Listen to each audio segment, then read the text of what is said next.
Assalamualaikum warahmatullahi wabarakatuh. Oke teman-teman, kembali lagi di Didi Channel. Oke, seperti biasa untuk hari ini Didi akan berikan informasi lagi nih teman. Kali ini Didi akan berikan informasi seputar news Ripple lagi nih teman ya. Oke, jadi di video Didi sebelumnya ya teman ya, tepatnya 4 hari yang lalu Didi sudah menjelaskan atau menginfokan mengenai kemenangan SRP ya terhadap SEC. Nah, kali ini ada beberapa news ya teman ya yang bersangkut paut dengan SRP. Apakah ini termasuk news good atau sebaliknya? Nanti bakal diulas semua ya di video ini. Jadi pastikan kalian tonton sampai habis.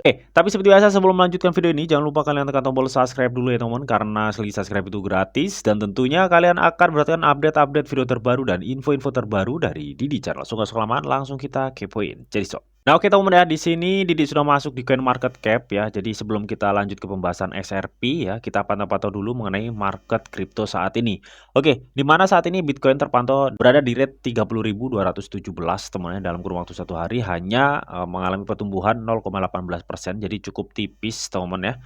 Dan di sini kalau kita lihat SRP, memang saat ini untuk market cap-nya sudah memakan BNB ya teman-teman ya. Di mana market cap SRP semenjak keputusan hakim ya atas kemenangannya melawan SEC, market cap-nya itu tumbuh dan saat ini di 4 besar teman-teman ya.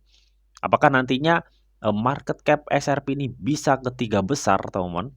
Yuk, nanti kita akan cek and recheck dulu teman ya mengenai sentimennya seperti apa gitu. Apakah bisa teman ya?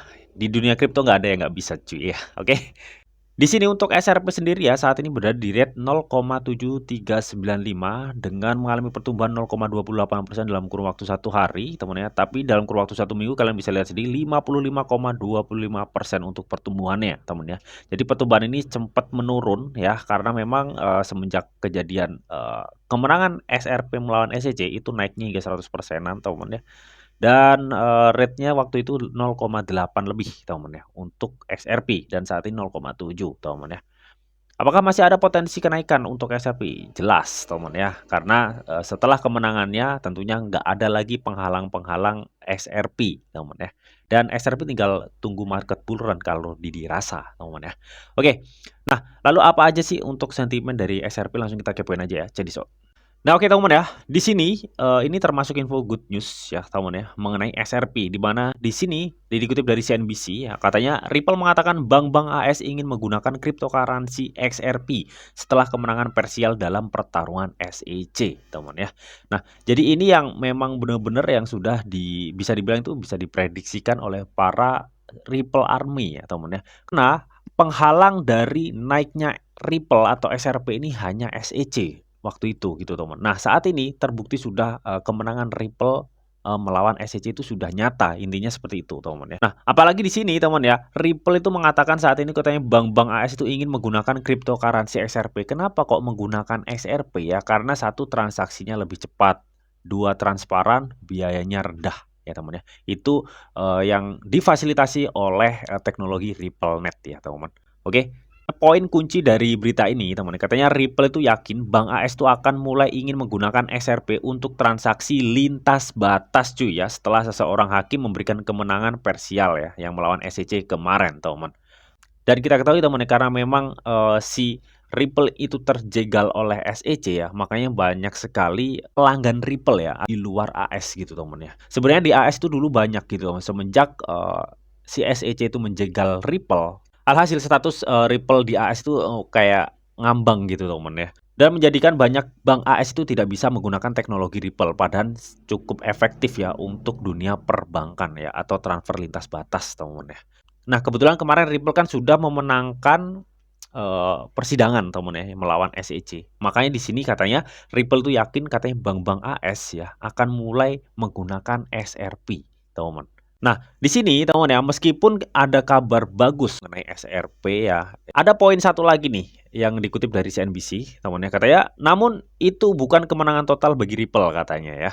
Hakim juga memutuskan bahwa penjualan XRP oleh Ripple kepada pembeli institusional dihitung sebagai penjualan sekuritas yang tidak terdaftar. Jadi, teman ya, misalkan nantinya ada bank AS, teman ya, yang berkolaborasi, teman ya, misalkan berkolaborasi dengan Ripple. Dan mereka untuk berkolaborasi atau bertransaksi di dalam teknologi RippleNet ini ya, atau teknologi si Ripple ini, teman-teman, itu kan membutuhkan XRP. Nah, kalau misalkan XRP ini dibeli dari Ripple, ya teman ya, itu dihitung sebagai penjualan sekuritas yang tidak terdaftar. Nah, lalu bagaimana caranya pembeli institusional itu memiliki Ripple? Bisa jadi pembeli institusional itu membeli di bursa gitu, teman. Karena kalau membeli di Ripple langsung, itu menurut hakim ini adalah sebuah penjualan sekuritas yang tidak terdaftar gitu, teman ya. Makanya di sini disebutkan ini bukan kemenangan total untuk Ripple ya. Karena selain Ripple itu statusnya sudah menang oleh SEC, tapi di lain sisi untuk penjualan XRP ini tidak bisa melalui Ripple langsung gitu teman. Dan kita ketahui selama ini ekosistem dari Ripple itu bernama RippleNet teman ya. Jadi RippleNet adalah jaringan terdistribusi yang dikembangkan oleh Ripple untuk memfasilitasi transaksi lintas batas waktu nyata teman ya. Nah, di dalam RippleNet banyak sekali sistem-sistem teman ya, seperti Ledger XRP atau XRP Ledger, buku besar kriptografi teman ya. Di mana XRP Ledger ini dirancang untuk menangani transfer uang ya, agar lebih efisien gitu teman ya, baik uang fiat atau uang digital ya. Itu fungsinya untuk XRP Ledger, dan di sini juga ada Interledger Protocol ya atau ILP, teman. Mana protokol ini berfungsi untuk menghubungkan berbagai jaringan pembayaran ya, teman. Di teknologi Ripple ini, teman ya. Nah, dan dari sini juga ada sistem yang bernama ODL ya, teman ya, atau On Demand Liquidity ya, atau likuiditas sesuai permintaan, teman.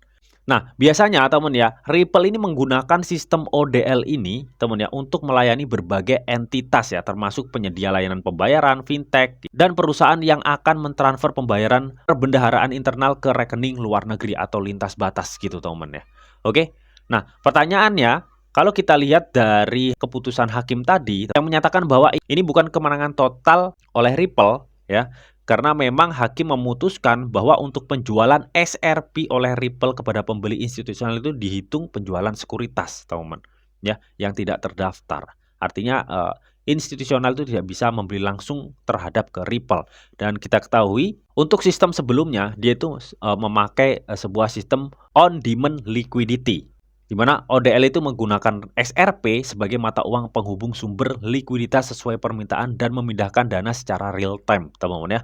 Nah, hal ini juga dipakai oleh Ripple untuk melayani berbagai entitas gitu, teman-teman ya. Nah, pertanyaannya, apakah Ripple ini masih menggunakan sistem ODL ini, teman ya, untuk mensuplai XRP dan memfasilitasi entitas yang akan nantinya memakai teknologi Ripple, teman ya. Digadang-gadang tadi bahwa bank-bank AS akan mulai ingin menggunakan XRP, teman-teman. Ini cukup kabar yang bagus, tapi tertahan di masalah penjualan langsung ya. Biasanya entitas langsung membeli XRP ya, menggunakan ODL, teman, yang diambilkan dari liquidity XRP, teman ya.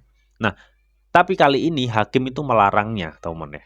Oke, karena hal itu termasuk penjualan sekuritas yang tidak terdaftar.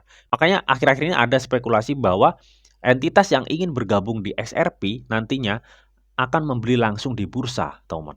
Nah, ketika itu memang terjadi, teman, bisa berdampak ke demand yang cukup besar di pertukaran bursa langsung gitu, teman ya. Oke. Dan info ini, teman ya, sudah diinfokan ya di beberapa hari yang lalu, teman ya. Iya, ledakan besar untuk XRP akan terjadi di kemudian hari. Ini sudah diinfokan di grup Telegram Didi, teman ya. Nah, di sini Didi juga sudah menginfokan, teman ya, itu mengatakan bahwa bank-bank AS ingin menggunakan cryptocurrency XRP. Jadi kalau misalkan memang benar, sekelas institusi ya tidak bisa langsung membeli XRP ke perusahaan Ripple, otomatis dia akan membeli ke bursa gitu, teman ya. Itu merupakan sentimen yang cukup bullish untuk XRP ke depannya. Misalkan memang benar Ripple bahwa nantinya bank-bank AS itu akan menggunakan XRP itu benar gitu, teman. Nah, tadi kan kita sudah membahas mengenai RippleNet dan on demand liquidity dari perusahaan Ripple gitu, teman ya. Nah, kita ketahui RippleNet itu dapat memproses berbagai jenis pembayaran ya, teman ya, seperti transfer rekening bank ke uang tunai, rekening bank ke dompet, dompet ke dompet ya, uang tunai ke rekening bank ke transfer kartu ya, teman ya. Dan makanya nggak salah, teman ya. Teknologi Ripple ini ya banyak digunakan oleh instansi besar untuk transaksi lintas batas gitu, teman. Jadi kalau menurut diri pribadi, teman ya, Ripple ini tinggal menunggu waktu bull, teman ya, serta adopsi besar untuk pengguna bank-bank di AS ya, karena memang Ripple sudah tidak dianggap sebagai sekuritas, teman ya. Namun kendala bagi Ripple yaitu tadi, teman ya, bahwa sebuah institusional itu tidak bisa membeli XRP langsung ke Ripple, teman ya. karena itu dianggap penjualan sekuritas yang tidak terdaftar, teman-teman ya. Jadi itu kendala buat Ripple. Tapi kalau misalkan entitas tersebut langsung membeli ke bursa, itu akan menciptakan sebuah demand yang cukup besar dan bisa menyebabkan kenaikan harga untuk Ripple itu sendiri. So, bagaimana nih menurut kalian mengenai hal ini? Kalian bisa tuliskan pendapat kalian di kolom komentar. Oke, namun tetap teman ya, di sini tuh ada disclaimer on bahwa untuk trading dan investasi di dunia cryptocurrency itu sifatnya sangat berbahaya atau sangat-sangat beresiko tinggi, teman. Jadi bijaklah kalian nih dalam mengelola atau memanajemen keuangan kalian. Semua keputusan yang kalian ambil adalah tanggung jawab kalian masing-masing. Di sini Didi hanya memberikan informasi yang Didi untuk kalian semua. Oke, mungkin itu aja yang bisa Didi sampaikan di video ini. Semoga bisa bermanfaat. Jika kalian suka video ini, jangan lupa kalian klik like, share, komen, dan di subscribe, teman.